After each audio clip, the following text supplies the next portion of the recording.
এই মুহূর্তে বাংলাদেশের আরো একটা আপডেটের দিকে নজর রাখতে হবে, কারণ ঘাটতির রেকর্ড ইউনূস সরকারের। বাংলাদেশের রাজস্ব ঘাটতির চূড়ায় ইউনূস সরকার। 6 মাসেই রাজস্ব ঘাটতি ৫৮,০০০ কোটি টাকা। সরাসরি চলে যাব, মৈত্রী ভট্টাচার্য রয়েছে আমার সঙ্গে। মৈত্রী, বাংলাদেশের তার মানে ইকোনমিক কন্ডিশন তো ভয়াবহ পরিস্থিতি, কিন্তু এই ঘাটতি মিটবে কিভাবে?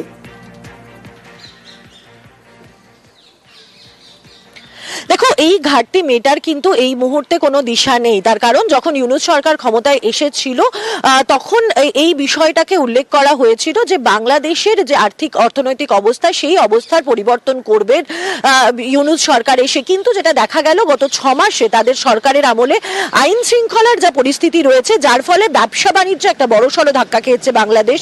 আমদানি রপ্তানির ক্ষেত্রে প্রবল ধাক্কা খেয়েছে, যার ফলে অর্থনৈতিক মন্দা, যে রাজস্ব আদায়, সেই রাজস্ব আদায় বাড়ার বদলে রাজস্ব আদায়ের ঘাটতি আরো বাড়তে শুরু করেছে, যেটা এই মুহূর্তে সর্বকালীন তলানিতে রয়েছে বলে বিশেষজ্ঞরা জানাচ্ছেন। ৫৮,০০০ কোটি টাকা রাজস্ব ঘাটতি গত 6 মাসে হয়েছে বাংলাদেশে।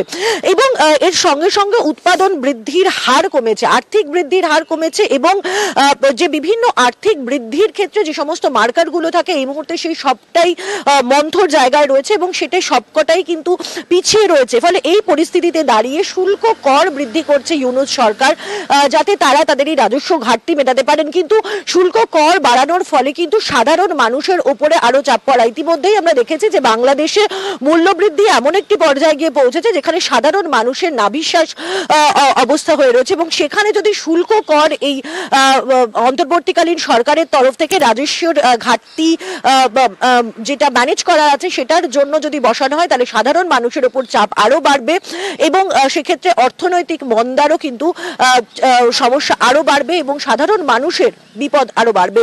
তেমনটাই ইঙ্গিত অন্ততপক্ষে এখন বাংলাদেশের অর্থনৈতিক অবস্থার ক্ষেত্রে দেখা যাচ্ছে। বেশ মৈত্রী।